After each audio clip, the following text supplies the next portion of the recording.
Hello, hello, hello. We good? Can you hear me? Hello. Let's set this up for a second. Oh, okay. Good morning. It's a good Sunday. Yeah. Okay. Hopefully you can hear me. You can hear me good. We're all good. Can I get a clap? You can do better than that. Just one. Just one. No, no. Just one. Just a single. Okay. Good. So y'all can hear me. Y'all listening. We're good. We're ready. Let me tell y'all a story. So in 2024, around August, I was given a new position, a new role in my school. I was the president of a student group, and I was so determined to do a good job. I was so determined to prove that I was worthy of that position. And it was a new role to me, and there was a lot to do within it. I had my first event for the student group was coming on a Saturday, but at the same time, the pastor of our church that I was going to at the time had just stepped down, and so we didn't have a pastor. We needed someone to preach. I had an event to do on Saturday, and then I had to preach that Sunday, and that was my first time preaching in front of a congregation.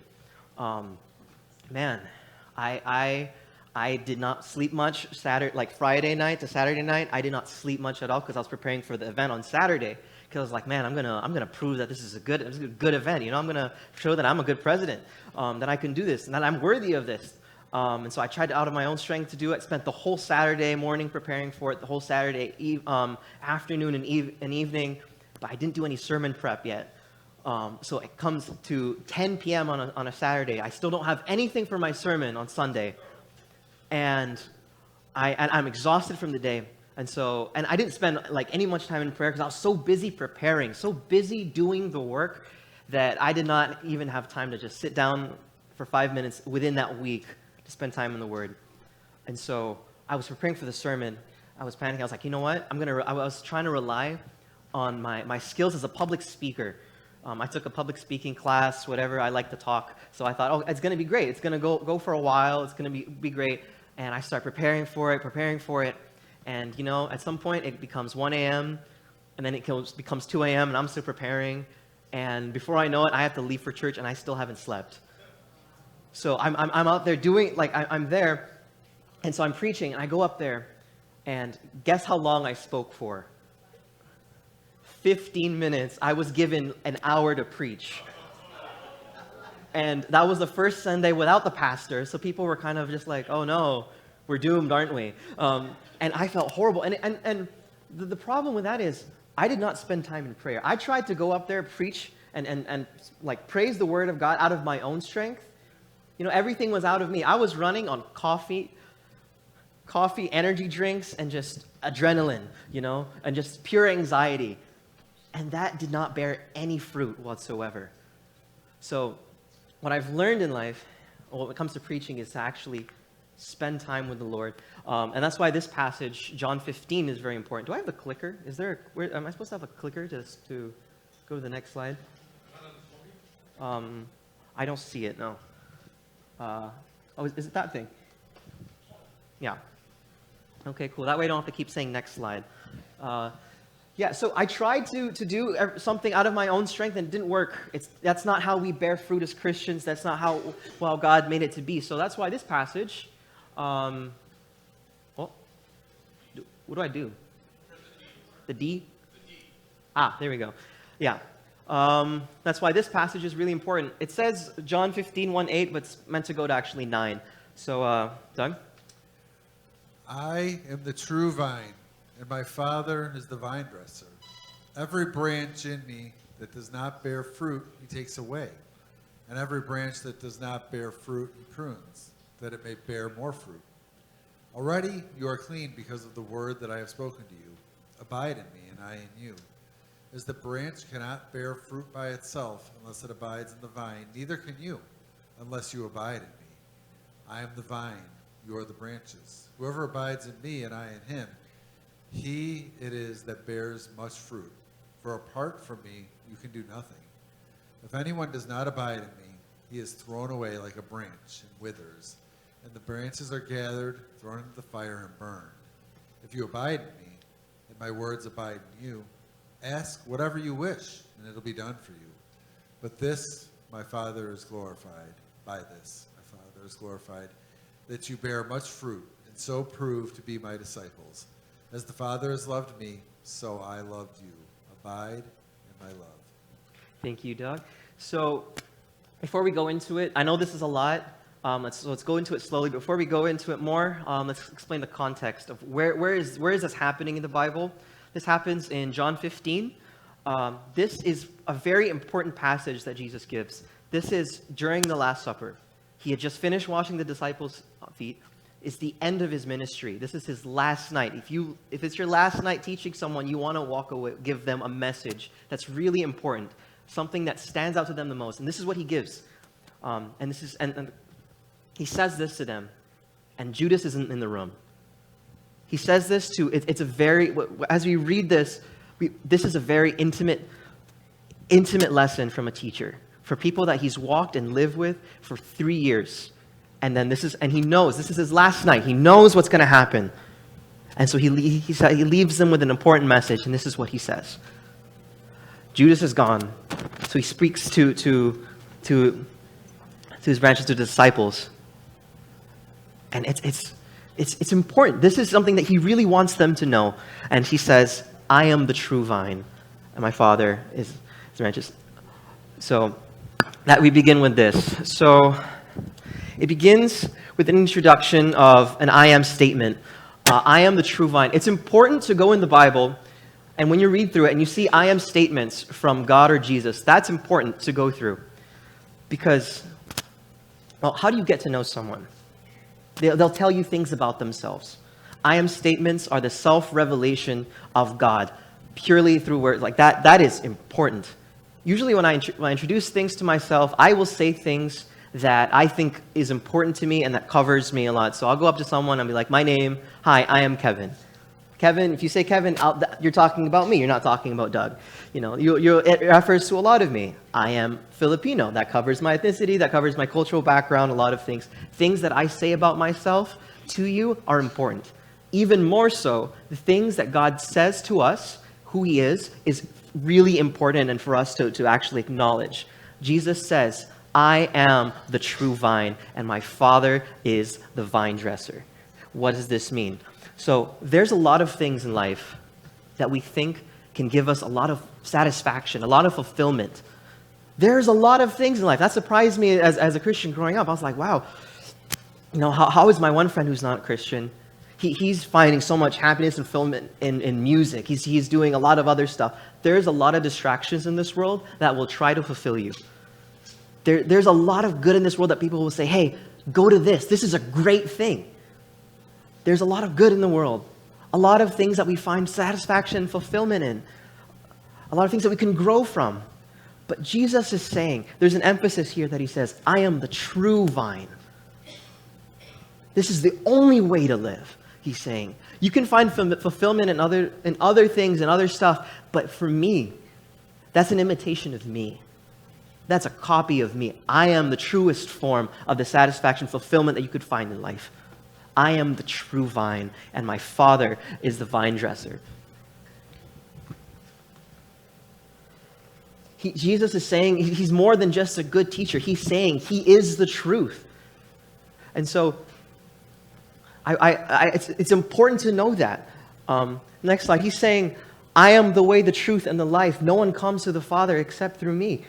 If you want to know the vine dresser, if you want to know who cares for you, if you want to know who loves you and has cared for you since you were a child, who's known you in the womb before you were even born, he's known your days. If you want to know God, you can only know God through Jesus. It's only through Jesus. There is no other way, he says. I am the way, the truth, and the life.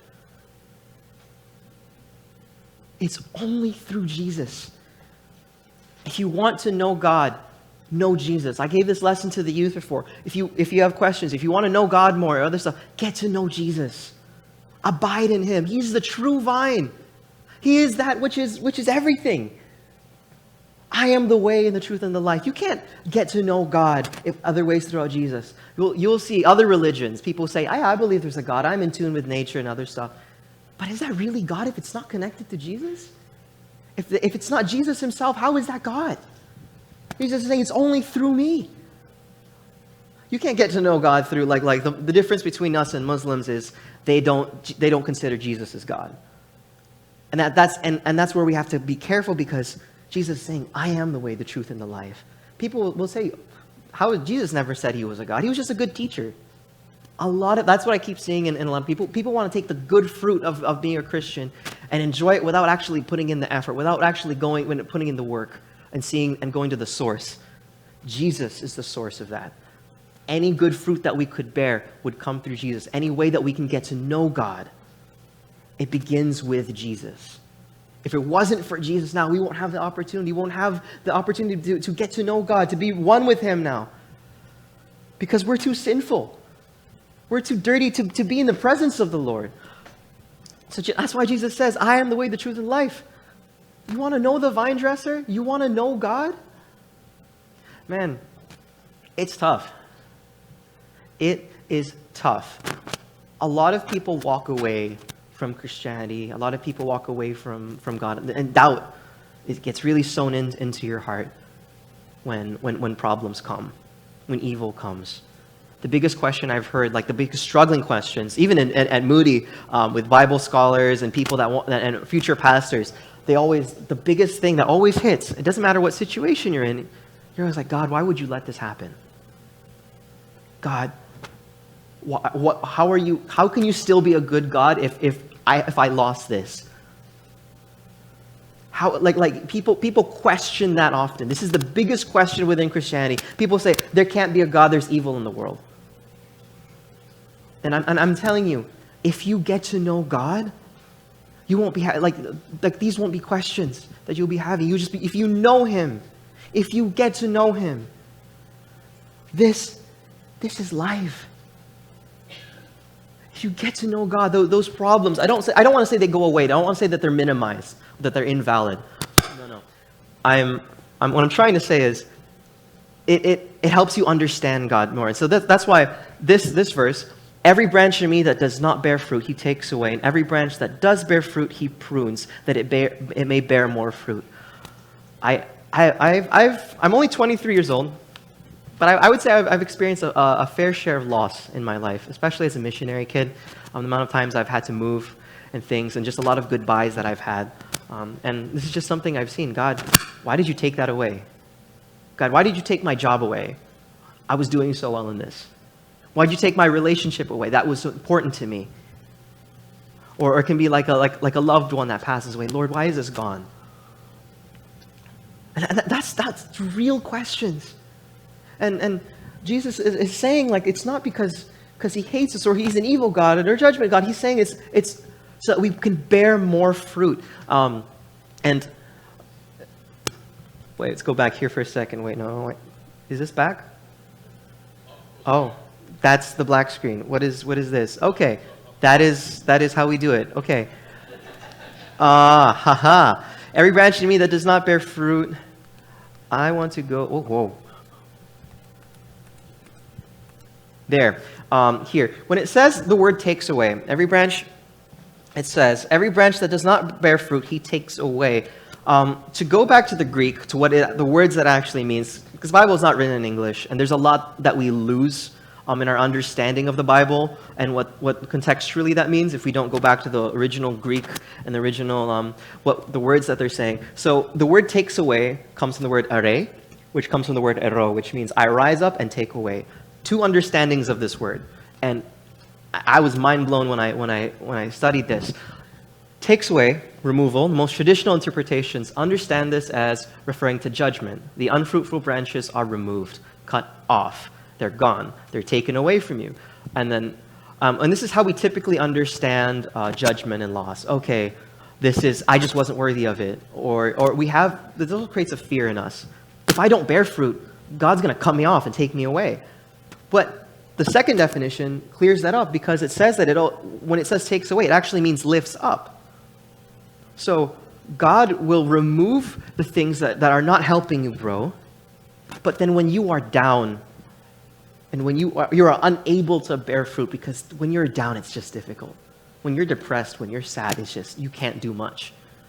He lifts you up. He lifts you up when you're down. He removes things that just don't help you grow. God, why did you take this relationship away? I don't know. Maybe it was being a distraction to you. Maybe it was being an idol. Maybe you emphasize so much in this. Or God, why did you take my job away? It's just, he's saying he removes things from our life, and it's lost and it hurts, but it's really for our growth. He removes it because he loves us, because he cares for us. Wait, let's go back. And that's where I want to ask, he cares for us and he wants us to grow. He wants us to bear fruit. Now, I know what you're thinking. Why are we so obsessed with fruit as Christians? First God put an apple in a garden and told people not to eat it. Why is God so obsessed with fruit? What is fruit? Why is my suffering worth some fruit? Well, it's not talking about real fruit, as sad as it is. If you're really into fruit, I'm sorry about that. It's talking about this. Galatians 5:22-23. It says, "But the fruit of the Spirit is love, joy, peace, forbearance, kindness, goodness, and faithfulness, gentleness, and self-control. Against such things there is no law." This is the fruit that you bear as a Christian. Our trials, our loss, our good things, this is what it's for. You cannot have love unless you've experienced a reason not to love. You cannot say you truly love someone until you are presented why you shouldn't. Because that love is just great. Like, no, I'm horrible at this and that. Husbands, if you told your wives, if she asked me, "Hey, babe, why do you love me?" And you just say, "I don't know, you're great, you're pretty, your stuff," that's good stuff, and that kind of builds you up. But what if those things go away? Those are conditional things. There is a greater love than that. Love surpasses stuff. And love needs trials. You can't have joy unless you've experienced loss. You look into someone's life and there's absolutely nothing. How could you really say they're joyful? If you go through something and you're able to get through that storm, that's true joy. That's unbreakable joy. That's joy that's not it's not conditional on your understanding. That's joy, and that's peace that comes through, that surpasses all understanding. You can't have peace unless you've been through a storm. And Jesus is the God who calms the storms. That's the fruit that you bear as Christians. Man, you can't have faithfulness if you've not experienced temptation. This is the fruit that he has. It's really just to grow you. It's a greater love. Man, I don't know, for you married people here, it's like when you guys go through tough trials and you make it through, it feels amazing, doesn't it? You've won. Victory. The Lord is saying, I want victory in your life. These troubled things are there, but if you abide in me, I will carry you through it. I will love you through it. You'll be okay. It's okay. It's going to be all right. And you'll grow. You'll in fact be better off after than you were before. There's not a single problem and thing that I don't regret going through because how much I've grown through it. How much I've looked at God and me because I've gotten to know God, I've gotten to know Jesus, it's just oh man, I can see his goodness throughout it. And it's tough. Different problems. He's going, you think, okay, God, it can't be that bad. And then something else hits in your life, and then you grow even more. You learn more about God through the problems. This is what he's saying. Now, next slide. And this is what I want to ask you guys. Are you a fruitful Christian? How much of those things are in your life? How good and how loving, how peaceful, how joyful are you actually? This is what he says. If you abide in the vine, if you abide in me, he says, all these things, that comes with it. This is the fruit of a good thing. And this is the thing about spiritual fruit. The vine does not enjoy the spoils of its own labor. The vine dresser does. The customer does. The people that take the fruit. The vine itself doesn't thrive off of its own fruit. The same way, you won't be thriving on, the fruit that you bear as a Christian is not for you. It's for the people around you, the people who are in your life. They can say, this person, man, they are loving. Despite everything that's in, they are loving. And that means so much more than you just enjoying the goodness of it. It's not for your benefit, actually. The fruit that you bear is for other people to see. And that's what I want to ask. Are you a fruitful Christian? Where is love? Where is kindness in your life? How do you respond to evil? Now, John 15:3, he says, Jesus already says too, already you are clean because of the word that I've spoken to you. Now, there are so many times we think when we mess up, I struggle with this. I mess up, I have a hard time praying. I have a hard time going back to God. I feel so ashamed. I think, oh man, I should probably do like one or two good things. And if I go help this old lady or something, then I can go to the presence of God. Look, God, look at this good thing I did. And let me show you how ridiculous that actually is. If I had a sword through my chest and splinters on my left arm, and I'm in front of the doctor and I'm like, don't treat me yet, I want to take these splinters out. Well, the sword is in my chest. You'd just think I'm an idiot. And you would be right. And that's us with our own sin. We think that we can fix ourselves before we enter the presence of the Lord. And I just want to say, God is not looking for your perfection. He is looking for your presence. He is looking for your praise. You don't have to be perfect. You can go to Him when you make those mistakes. He's welcoming you. There's not a thing you can do and say, you're already clean because of that. He's redeemed you through it. It's all through what Jesus did, not what you can do. There's not a thing I can say or do to make myself worthy of the love that God has given me. Already you are clean. And I want to say this message too for the people that have been leading worship for this church and for the teens that are going to help me next week as we lead. I want to say there is not a note or a word that you can say that'll be worthy enough of the glory of God. There is not a perfect way you can sing that will impress millions of crowds, that God will be like, yes, finally, that's it. That's the standard. Sing like Adele. That's not what He's saying. He's saying He just wants our praise. He just wants our presence. You could be off key. You could be singing the wrong notes. God will still cherish it. He doesn't want your perfection. He wants your presence. He wants your relationship. We don't deserve any of that. I can't explain how good God is through this. Man, that was a lot. He says, abide in me and I in you. As a branch cannot bear fruit by itself unless it abides in the vine, neither can you unless you abide in me. Now, I have this stick here. I'm not crazy. I just have a stick. I have this stick. Wait. Trenton, come here. Trent, come here. So, Trent, I'm going to give you the stick. Trent, I want you to try as best as you can to make that bear fruit. My spiders are fruit. Ah, no. It doesn't work. Like, it's ridiculous, right? Thank you. You can keep the stick. You can keep the stick. It's ridiculous. Jesus is probably saying, guys, it's ridiculous. How do you think you can bear fruit without being attached to the vine? Do you think you can do any good on your own? No. Anytime we do something good, that's an imitation. We're participating in the love and the example that God has given us. Any good that we do can only come from the Lord. There is no good in me. You know, I've learned in Bible college that there are no great men of God. There are no great men of God. And I got this from Paul Washer. There are no great men of God, just weak men who recognize their weakness and their need for God. We don't need more greater men. Men, we need to acknowledge our weakness and let the Lord fill that space. There are ways that we will fall short as men or as women, as children of God. But if we abide in the vine, if we abide in Him, we're okay. We're going to be good. I am the vine, you are the branches. Whoever abides in me and I in him, he is that bear much fruit. For apart from me, you can do nothing, he says again. You can't do anything. So take this for example. Say I gave you the best iPhone you could probably think of. You know, like, so this is something Apple hasn't even released. It's finally got a good battery. Its screen won't crack when you tap it a little hard.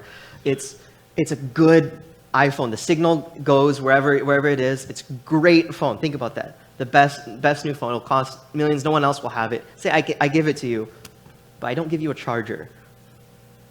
I don't give you any way to fill it up and use it. It's kind of useless. It's a glorified brick. Or say I give you a really nice sports car, but no way to fill it with gas. You have a glorified wheelchair, or just a glorified Hot Wheel. You can't do anything with it. And it's same for us. We need to be filled with love. We need to be filled with the Word before we're able to actually do something good.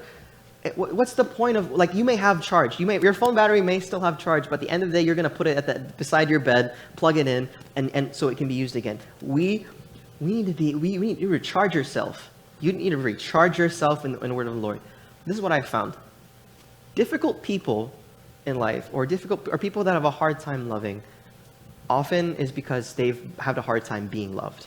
Their capacity for love is really low because of the capacity of love that was expressed to them. We see this in movies, we see this in life. Like a really difficult person probably has a really difficult past. And that's what Jesus is trying to avoid. That's what he's telling us not to do. Give love, live in love. And so he's asking us to recharge, and he's saying, you can't do that unless it's through me. Spend time with me. Get to know me. I don't want your perfection. I just want to know you. And those good things, those fruit, that will come after. That comes after abiding in the vine, after spending with Jesus. Usually we try to do all these good things and try to become like Jesus without actually spending time to get to know him.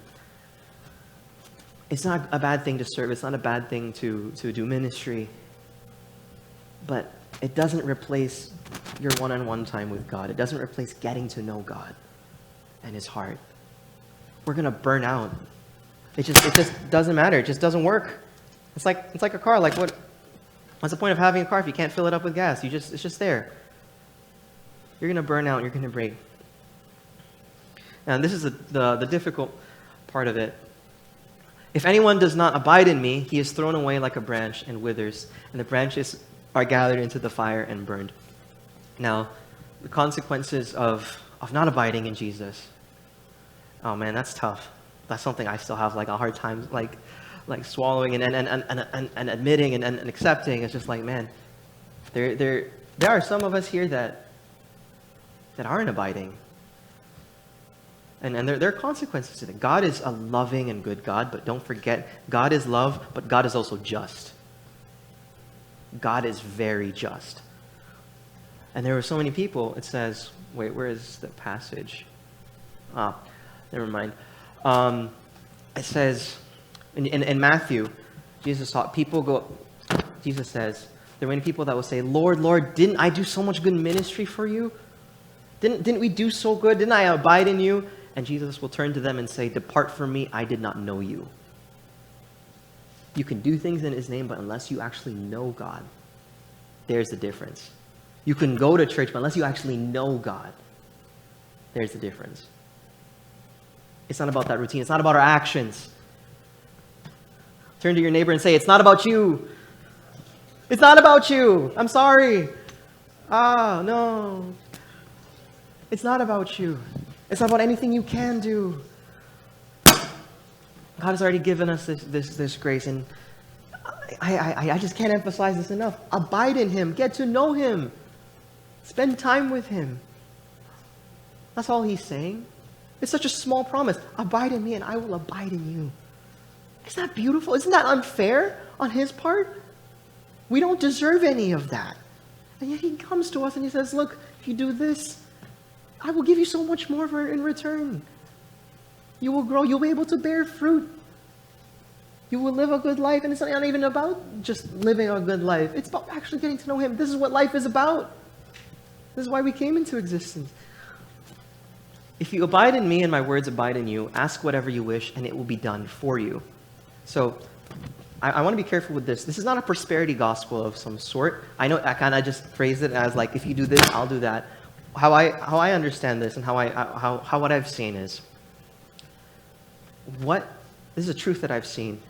When you get to know someone, when you love someone, you start to imitate them. Imitation is adoration. When you love someone, you start copying the things you say. I just spent a week with my niece, And every time she sees a baby, she goes, "It's baby." I'm like, "You're a baby." And then but now every time I see a baby, I'm like, "It's baby." I start copying her. Or she'll go around, do something, and then she'll just go, she thinks she can speak Filipino, but she just goes double, double, double, double, double, you know? So like me and Alicia have been saying double, double, double, double, double to each other randomly. Like we imitate the things we love. We imitate the people we love. What this means is, as we get to know Jesus, as we fall in love with Jesus, we start to become like him. Our desire, man, this is something that surprised me at dating. The things that Alicia's loved, I've learned to love. Like you married couple, you married people can probably speak of that. The things that your spouses love, you learn to love too. We pick up the things we love from people we love. As we get to know and love Jesus, we love the same things that Jesus does. We love the same thing, the people that Jesus loves. We want what he wants. You'll find yourself asking things that God has always wanted you to ask. And what this looks like in your life is, you can be, say someone did something really wrong to you. The typical reaction is to pray on their downfall, you know. I used to tell people, I hope you step into a puddle with both your socks on. And you wish them the worst, you know, like, how dare you wrong me? I hope it comes back to you. We often meet adversary with just more hate. I mean, we build this thing, you know. That's just how it is. But if you get to know God and you become more like him, you find yourself praying for your enemies. You'll find yourself praying for the people that have wronged you. And that's a change, you know. Like that's not something natural. That's something that can only come from God.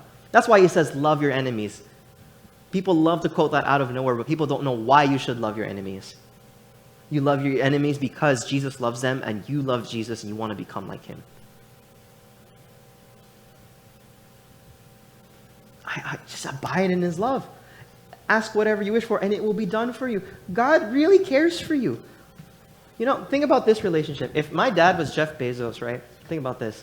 If my dad was Jeff Bezos, and he said, you know, and he gave me the best Amazon delivery system. Like, he got his best workers from around the world, probably Mexico, and he would he grabbed them. It's fine. He grabbed the best workers around the world, and they would anything I want, they would just come instantly. Anything I wish for, it would just come instantly. But he's supposed to be my father, but he doesn't spend any time with me. Is that a good father? No. God is saying, I could give you everything, but I will. But I also want to spend time with you. He wants us to go up to him and say, God, this is what I want. That's the point of prayer. When you pray, you don't command God. When you pray, you don't command God.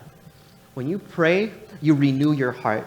You're saying, God, this is my desire. If this is your will, if this is what you want, let it happen. We don't pray, God, I pray I get that job promotion, and just leave it there. Lord, if it's your will, I get that job promotion. You are not adjusting reality, you're adjusting your heart to reality.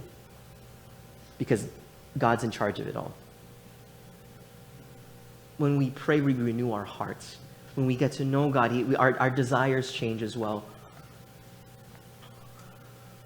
But by this my Father is glorified, that you bear much fruit, and so prove to be my disciples.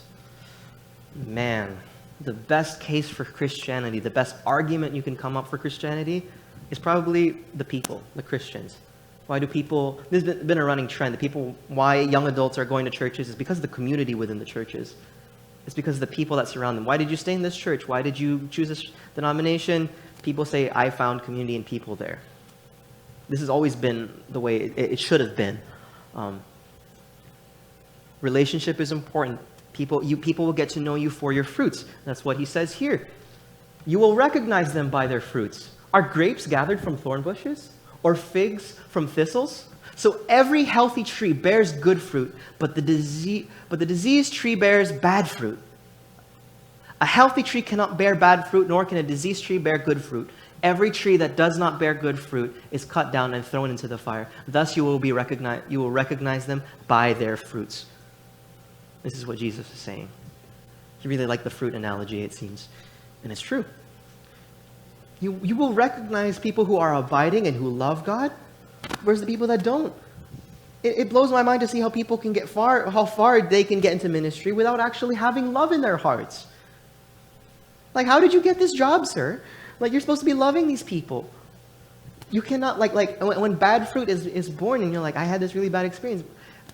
Or maybe people will have a bad experience from you. Why are you bearing bad fruit? Are you going to the true vine?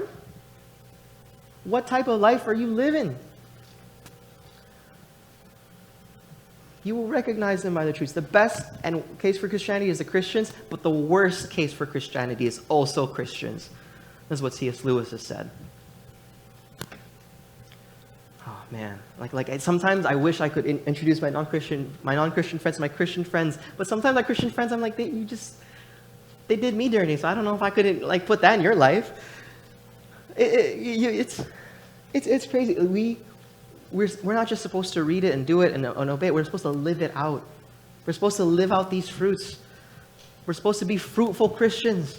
Because we're abiding in the true vine. Jesus is saying, just come to me. I don't care how you are. I don't care what you're doing. Just come to me.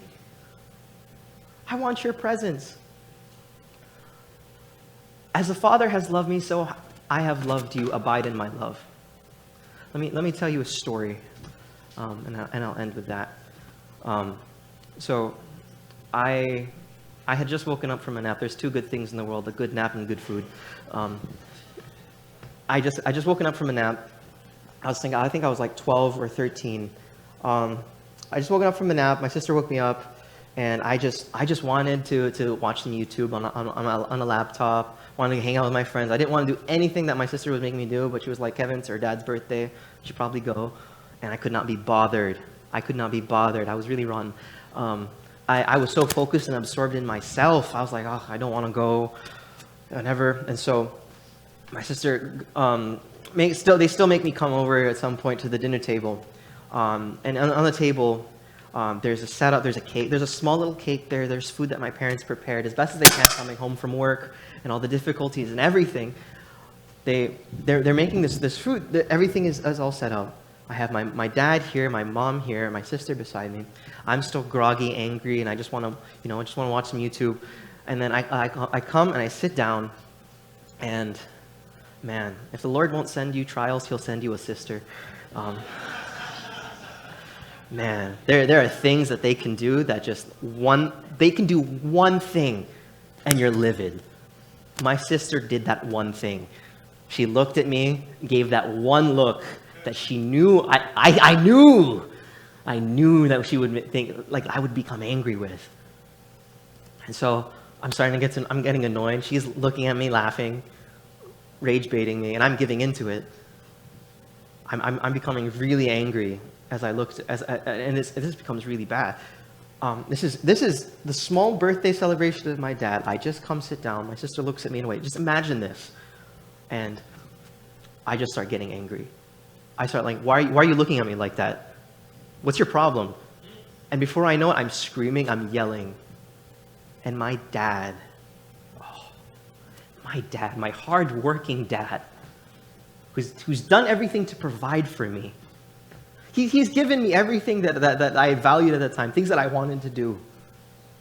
I wouldn't have my education if it wasn't for my dad. I loved my school. I wouldn't have the laptop that I would watch YouTube if it wasn't for my dad. And there on the one day that I should appreciate him, I come in yelling and screaming, ruining the whole vibe. My parents don't say a word. They're just horrified. And as I snap out of it, before I even snap out of it, I look over to my dad and I just see him. He's just sad. He's so sad.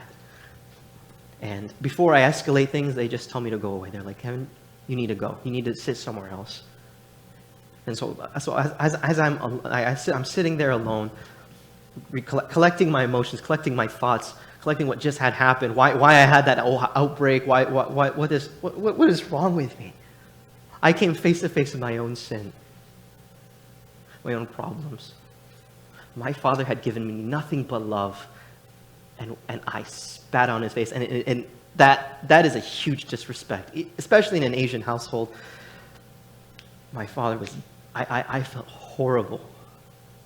And after a minute, my dad comes. I'm sitting there in the living room. Oh, man. Sitting there, my dad comes. I thought he was going to yell at me too. I thought he was going to be angry. He had every right to be angry with the way I've been acting. And this is what he says. I'll never forget it. He says, son, there's not a thing you can say or do to make me stop loving you. What hurt you?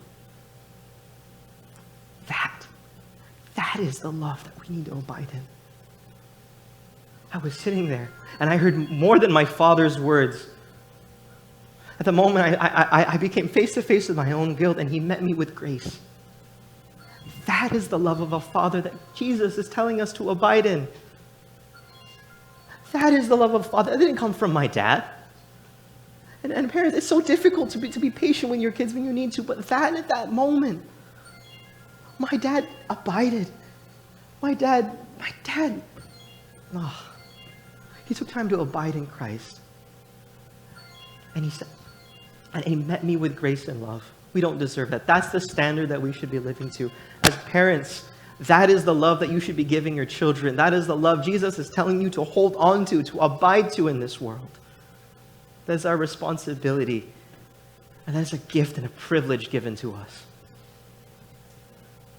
I cannot explain how good the love is from God that I receive when I don't deserve it. I really don't deserve it.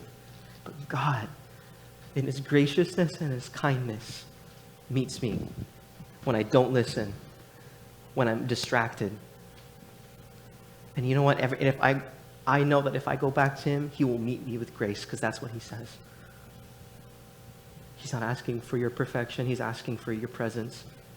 He's asking for you to just abide in Him.